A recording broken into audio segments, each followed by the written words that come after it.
नकदी रहित या कैशलेस भारत अभी हाल ही में शुरू की गई एक ऐसी मुहिम है जिसके द्वारा भारत सरकार नकदी आधारित अर्थव्यवस्था को डिजिटल साधनों के द्वारा नकदी रहित बनाने की दिशा में अग्रसर है और इस प्रकार देश की अर्थव्यवस्था में एक बड़ा परिवर्तन लाने के लिए प्रयासरत है।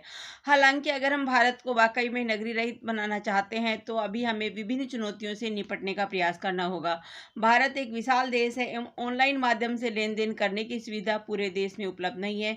छोटे शहरों और गांवों में लोगों को नकदी की कमी की वजह से विकट परिस्थितियों का सामना करना पड़ रहा है। भारत की अर्थव्यवस्था को सही अर्थों में नकदी रहित बनाने के लिए पूरे देश में सुविधाओं के निर्माण में बड़े पैमाने पर निवेश किए जाने की आवश्यकता है। डिजिटल तकनीकों के सहारे नकदी के प्रवाह को नियंत्रित करने के कई फायदे हैं। बिना नगद लेन देन की वजह से लोगों को बैंकों में नकदी रखना पड़ रहा है और इस वजह से बैंकिंग प्रणाली में तरलता बढ़ गई है। साथ ही इसके द्वारा कुछ हद तक काले धन के प्रवाह पर अंकुश लगा है। अब बैंकों और वित्तीय संस्थाओं में भारतीय अर्थव्यवस्था के विकास को समर्थन देने के लिए एवं लोगों को उधार देने के लिए ज्यादा पैसा उपलब्ध है। इसके अलावा सबसे महत्वपूर्ण लाभ यह हुआ कि यह स्थिति लोगों को पारदर्शी तरीके से अपने करों का भुगतान करने के लिए प्रेरित करेगा एवं इस प्रकार सरकार के पास जनता के कल्याण के लिए बनाए गए विभिन्न योजनाओं को चलाने के लिए अधिक पैसा होगा।